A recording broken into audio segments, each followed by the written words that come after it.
Gospel reading comes from Matthew 4. Then Jesus was led up by the Spirit into the wilderness to be tempted by the devil. He fasted 40 days and 40 nights, and afterwards he was famished. The tempter came and said to him, "If you are the Son of God, command these stones to become loaves of bread." But he answered, "It is written, one does not live by bread alone, but by every word that comes from the mouth of God." Then the devil took him to the holy city and placed him on the pinnacle of the temple, saying to him, "If you are the Son of God, throw yourself down, for it is written, he will command his angels concerning you, and on their hands they will bear you up, so that you will not dash your foot against a stone." Jesus said to him, "Again it is written, do not put the Lord your God to the test." Again the devil took him to a very high mountain and showed him all the kingdoms of the world and their splendor. And he said to him, "All these I will give you, if you will fall down and worship me." Jesus said to him, "Away with you, Satan, for it is written, worship the Lord your God and serve only him." Then the devil left him, and suddenly angels came and waited on him. There's always been a lot of debate over the millennia about Adam and Eve, about this entire story, whether Adam and Eve are real people or if they're just archetypes for human beings, whether this story of death was true or not, whether there was a real garden, let alone a serpent in the garden. And you have this serpent coming to Eve and saying, "Did God really say that you shouldn't eat anything here in the garden?" He says, "Well, not necessarily don't eat anything. He just said don't eat of the fruit of the tree in the center of the garden." "Oh, okay, well, I guess I shouldn't eat from that tree." No. God's trying to trick you, Eve. God doesn't want you to know things that God knows. God wants you to be ignorant. God wants you to be much, much less than God. So that's why God warned you that if you eat this, you'll die. But it's just a trick. You're not going to die. And so Eve goes and takes of the fruit, offers some to her husband, and they eat. But they didn't die. So you have the serpent, and you have God pointing the finger at one another and saying, "Don't trust him. No, don't trust him. He's a liar. Oh, no, he's a liar." Well, who's the liar? God said Adam and Eve were going to die, and they didn't. The serpent said they were going to have knowledge and awareness, and they did. That's kind of trouble. Does that mean that God's a liar? I mean, when you think about it logically, I guess you can come to that conclusion.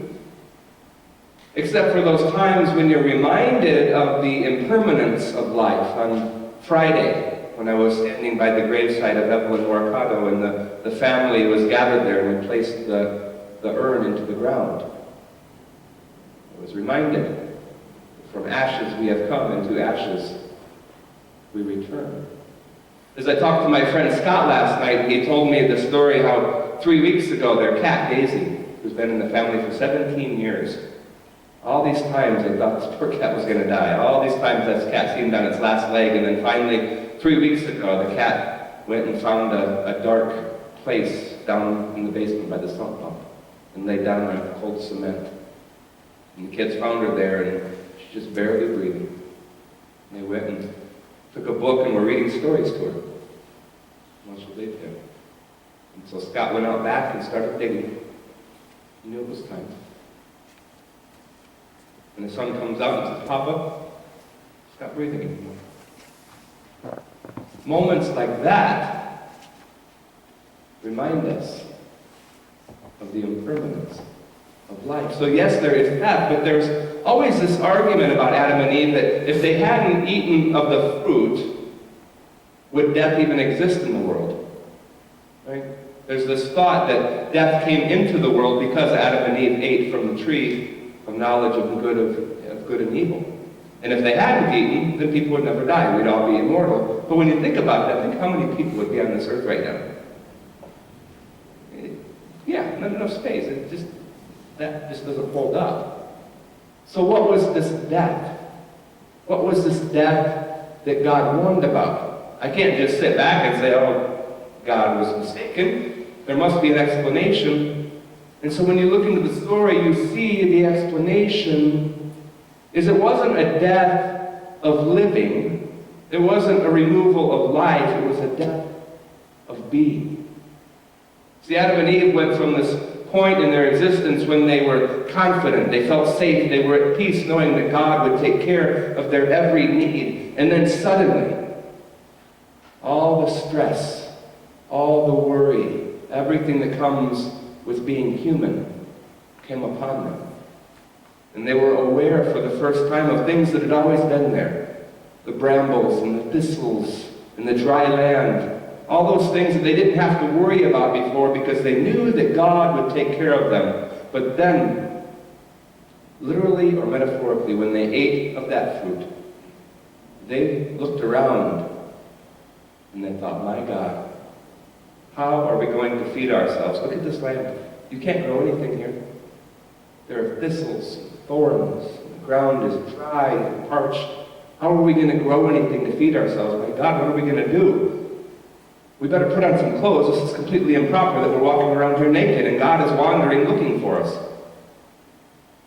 They went from a point of thinking that God would take care of everything to saying we have to take care of ourselves.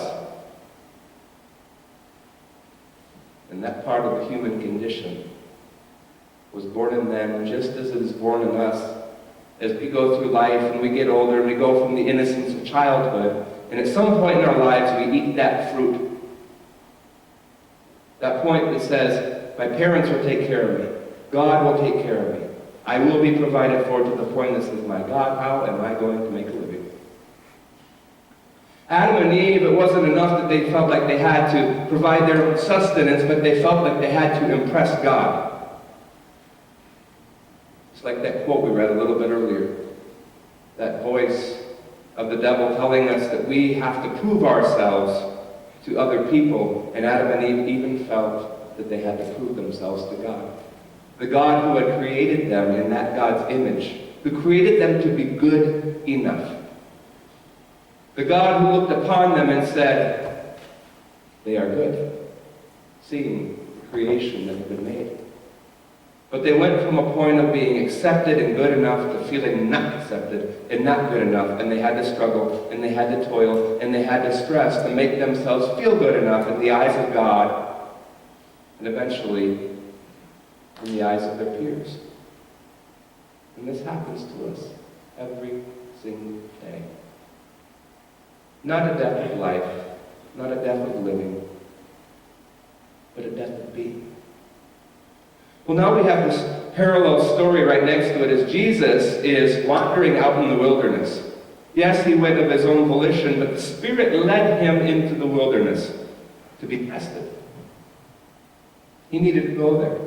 And so when he gets out into the wilderness, what does he find? He encounters the devil, Satan, the serpent, whatever you want to call it. The same one that supposedly tempted Adam and Eve. And when you look at the temptations, you see that they too strike right at the human condition. If you are the Son of God, turn this stone to bread. After wandering for 40 days in the desert, Jesus was hungry. If you are the Son of God, jump down from this pinnacle on the temple, because you're not going to get hurt. Angels will save you. You won't even strike your foot against a stone and be hurt. If you are the Son of God, bow down and worship me, and I will give you everything that your eye can see. Jesus was tempted right at the core of the human condition. That desire to provide for, number one, me, myself, and I. To feed the basic needs, hunger, thirst. But that word hunger, think of all the ways that we use it. We hunger for life. We hunger for knowledge. We hunger for success. We hunger for fame, right? The way we use that word. Jesus hungered just as any other human being, and Satan played on that. So again, we have this archetypal story for all of us as human beings. And we see in that the humanity of Jesus, because it's reflected in how we live every single day. As we wander in the desert, we find that we have needs. But sometimes we superimpose those needs with desires that we call needs. And then we pick ourselves up. And then we feel tempted. And then we feel alone. We feel like nobody is with us on the journey.